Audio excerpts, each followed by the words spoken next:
when you are engaging your clients, there are some questions you need to ask. That is the KYC, know your customer, and CDD, customer due diligence. So I want to buy the property, but someone is behind who is the main beneficial owner. Okay. When you find anything unusual or some suspicious transaction in whatever you are going to do with your clients, please immediately, if you want to open a bank, can you say, okay, I have money, so I want to open a bank? No, you need to get the license from BOG. So these are all these things. If you're an oil company too, you can't say, oh, because I have money, I have oil, I want to open. No, you need to get a license from NPA. The same way you need to get a license from Real Estate Agency Council to operate. Hello to our lovely viewers.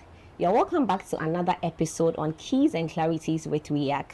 My name is Snyder and I'll be your host. So today we'll be talking about anti-money laundering.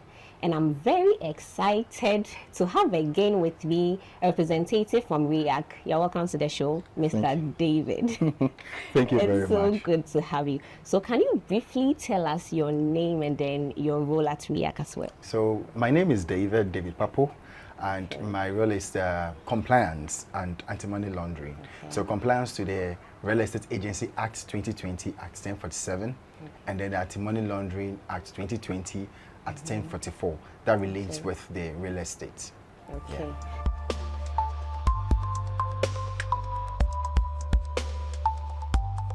Can you tell us what money laundering in the real estate sector is? Okay, so to launder, that is to wash, okay? So to wash, so you are laundering money. So you are washing dirty money to make it clean. Okay. So that's money laundering. You are laundering, so you are washing dirty money to make it clean. See. Okay. So that is the whole thing about money laundering. Okay. People using dirty money in quotes or proceeds of crime. You say proceeds, that is the profits they get from crime, profits they get from corruption. Okay. And then they invest into real estate. For example, we know Galamsey is not something that we accept, right? People are doing it. So when they get money and then they invest into the real estate, then it is termed as you are laundering the money and investing into real estate. So laundering dirty money, okay, illicit money, to make it legit after investing into real estate. Okay. Yeah. All right. So can you tell us why the real estate sector is considered to be at high risk when it comes to anti-money laundering? Okay. So in 2024, the Financial Intelligence Center, FIC, did a national risk assessment for all the sectors in Ghana, and the real estate sector was termed as medium high or high risk sector. Okay. What's brought about that? Yes, it's because of the large sums of money transaction that is involved in the sector. Okay. Because you definitely go and buy land. That is one. After buying the land, the structure doesn't come. Exactly. You need to go and buy your building materials, get your people to come and work. They're going to pump in a lot of money. At the end of the day, when you are done, you need to furnish your building before someone comes to buy, or you even rent it. Before I come to buy or I sell it, there are a lot of things that I need to consider before I sell it to you. That makes it a high risk because there's high sums of money inside. You understand? Yes. Number two, that the area where people buy the property, but it is not them who are buying it. They are fronting for other people. Okay. Right. So I am front. So I want to buy the property, but someone is behind who is the main beneficial owner. But I'm fronting. So at the end of the day, if you do not check all these things as a broker or agent, you miss all these things. Then you see that there are people who are behind, who are causing illicit transactions and all that. And then information. When the flow of information is not clear, it's not transparent, it makes it very hard. People tend to come into the country because they know that everything is, yes, let's go and do, yes. Then they come and push their money into the real estate because they know that because they get huge sums of money from illicit or proceeds from crime, which is high, or the sums of money inside is very high, they tend to invest into real estate. Hereby, when they wash the money that they've laundered, that they've gotten from the illicit transaction, the money after selling the property or investing to the property, and then getting whatever result they get, that's the money back. To them, it is genuine, but to us, and according to the Anti-Money Laundering Act, it is not. It is crime. Okay. Yes. Interesting. So let me ask. For instance, if I have a property that I want to sell, and then my client comes with a huge sum of money, I sell the property to him, and then later on we realize the money he used is from an illicit fund. Am I going to be held responsible? Okay, thank you very much. First of all, let me first start from this. Okay. If you have a property and want to sell, first thing, go through a licensed broker or agent. Not broker, not agent. I shouldn't come and tell you that, oh, okay, I'm a broker or agent in the real estate. No. You must make sure I'm licensed. How? When every licensed broker or agent has a code, you can get that code and verify from the Real Estate Agency Council to verify. Yes. If the person is licensed, yes. Okay. If you are not licensed, if the person you want to transact business with is not licensed, please do not transact business. Okay. Do not. That's the first thing. So if you want to sell your house to maybe Mr. Mensah, right? That's my name. To another Mr. Mensah, please don't sell your property to him direct. Okay. You must go through a licensed broker or agent. And Mr. Mensah must also go through a licensed broker or agent. Oh, okay, so it's both sides. Both sides. Okay. But there are also exceptions where one person can be for both sides. But here it becomes legal when the licensed broker or agent tells both sides, okay, I'm for you and I'm for him. Okay. And if both sides agrees, that is fine. Okay. But if one person says no, it is no. Okay. And all transaction must go into agreement. Both sides must agree to it. You share. Everybody gets its copy. But to your question, if you sell your house and later you found out that Mr. Mensah coming to buy it, the money that you got, that the proceeds from his crime, yes, where maybe after investigation they see that the money used to buy is proceeds from crime. When he is being arrested and he sells the money, they will come and ask you, okay, you bought this from you, right? They can hold the property and even come call you and investigate you as well. I see. Yes. Okay. Investigate you. Now, if you're a broker or agent and you are standing in for you, that is you, Ms. Mensah, and you didn't really also do your background check, or you're a broker or agent, you stood in for Mr. Mensah, you didn't do background check on him, on his source of funds. That is one thing we have been educating the licensed brokers and agents, or all brokers and agents, that when you are engaging your clients, there are some questions you need to ask. That is the KYC, know your customer, and CDD, customer due diligence. So you need to do more investigation, in quote, investigation into whatever background checks, into whatever he does. Ask the question, what do you do? Where do you stay? Get to know the location, your number, what do you do, your place of work, okay? And then one key thing that you need to do is to get the source of funds. Sometimes the brokers and agents say that, oh, it's very difficult to get the source of funds. Please, in all honesty, please try and get the source of funds. Because, like you're saying in your question, if there's an issue and he's being investigated, you, the one who didn't do your due diligence on this person, you also be called. Because you are accomplice to crime. So if he's going to court, every day he's going to court, and he's there. Don't think you'll be free. You also be there. You are the plus 2. We are the plus 5. Your name will not be there, but you are the plus. Okay. Because you are helping him to launder money. Okay. So please do all your background checks, including the high-risk clients. High-risk clients such as PEPs, that's the politically exposed persons. Okay. So politically exposed are not necessarily politicians, if you hear that.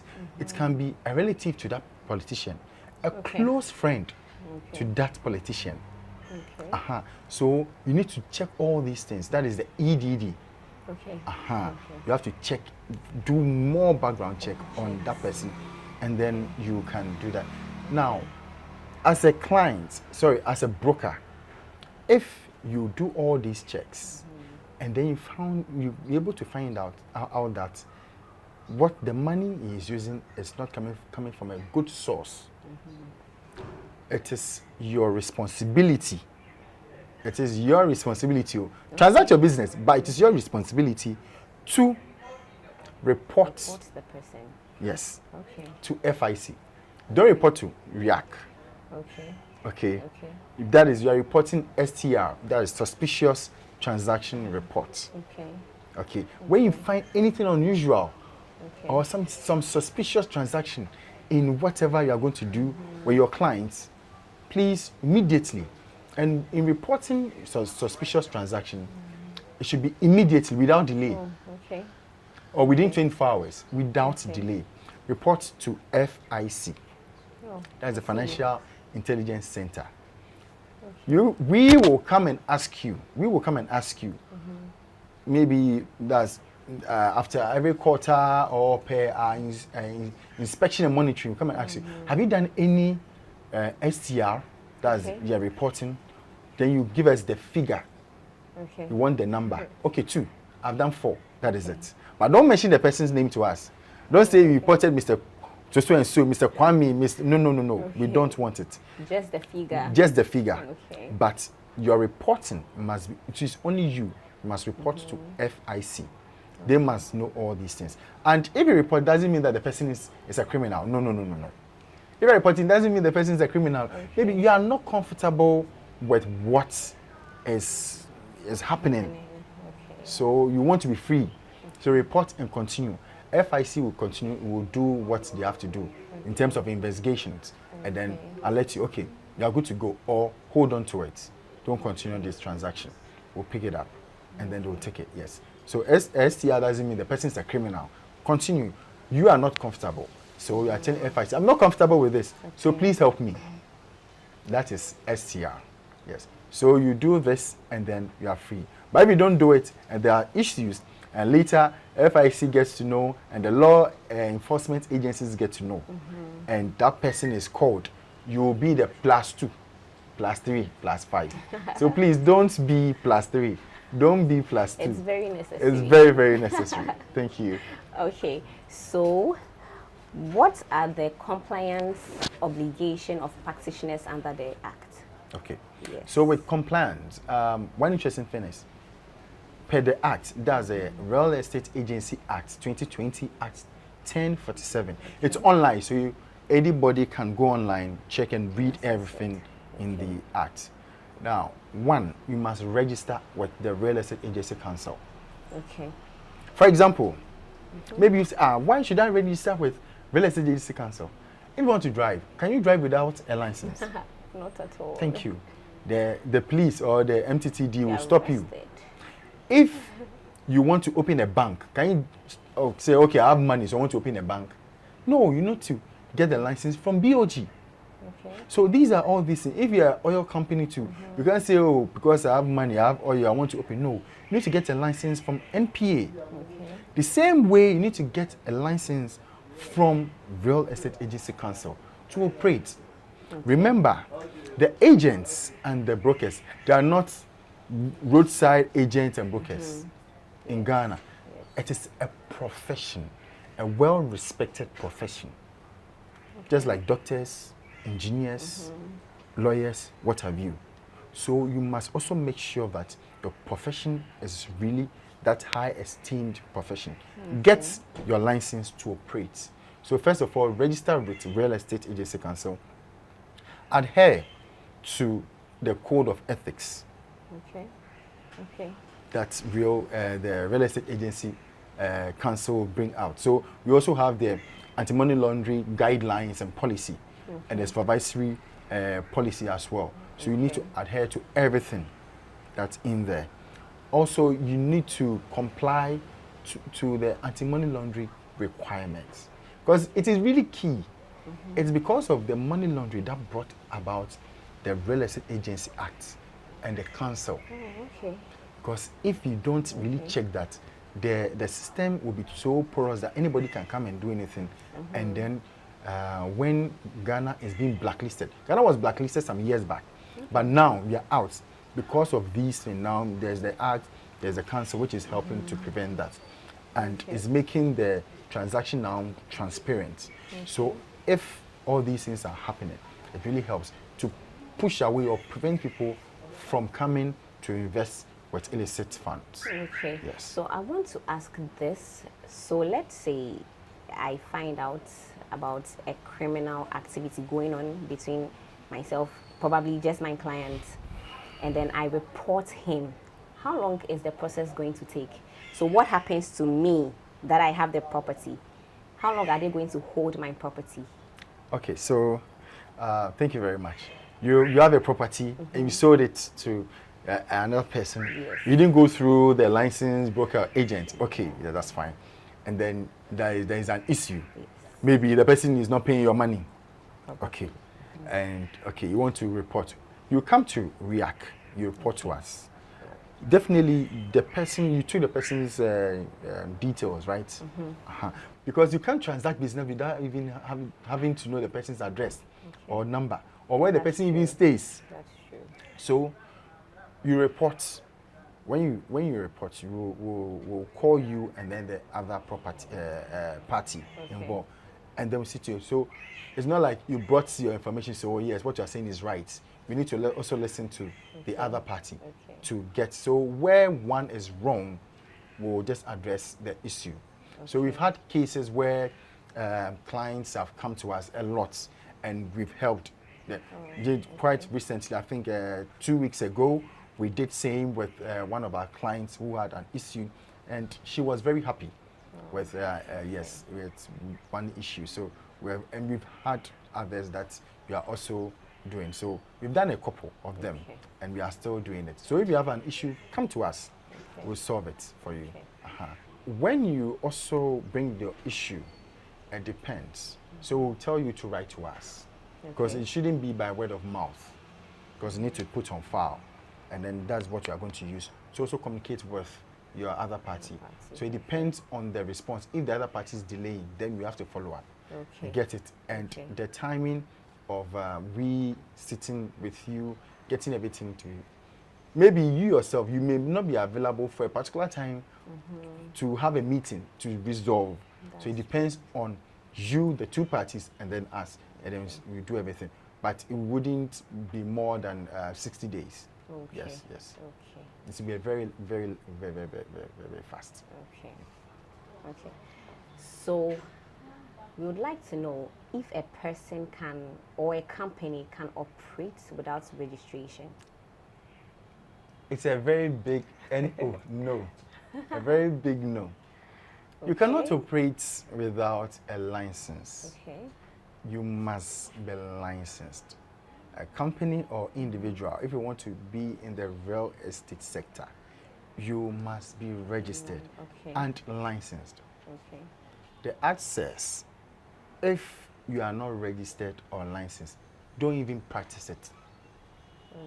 The practice of it, even doing the marketing, or going to a place and show someone a property or land, you are practicing. Don't even go there at all. Okay. So you must get the license from us and then operate. And getting license, it doesn't take a long time. Apply, pay, we'll come and do our inspection, and quickly you get your license. It should, per the law, it says 60 days. But we even do it within 30 or less, within 2 weeks. When you get it quickly, we'll contact you, we'll come do the inspection, and then we set everything quickly. Yes. Okay. So it doesn't keep long. Okay. So you mentioned that, I want to know if registration and then being licensed are the same, or they are two different things. All right. No, mostly we say registration and licensing. So you register, we'll register you down that, yes. And then we'll license you. The licensing is where you get your certificate. Yes. Okay. Okay. And display. Okay. Without that, you cannot operate. Okay. Yes. Okay. Without that, you cannot operate. Yes. Okay. It must be displayed in your office. Okay. So if you're a broker, and as a broker, you must also have your office. Per the Act, it says you must have an office before you operate, because you need to come to your office and do an inspection. Okay. Now, if you get the license, when you immediately get it, paste it somewhere on your wall, not anywhere. When clients come in, very visible. Very, very visible. So when clients come in, or when I'm coming to do inspection or monitoring, and I come in, I need to see your license. You can easily see it. See it that, okay, yes, your license is well displayed for us to see. Yes. Okay. All right. Thank you so much. Thank you very much. So this has been an interesting conversation, and it is clear that REAC is really working very hard to bring transparency and then trust in the real estate sector. I would like to say a very big thank you to our guest for joining us today. So our viewers, thank you so much for tuning in.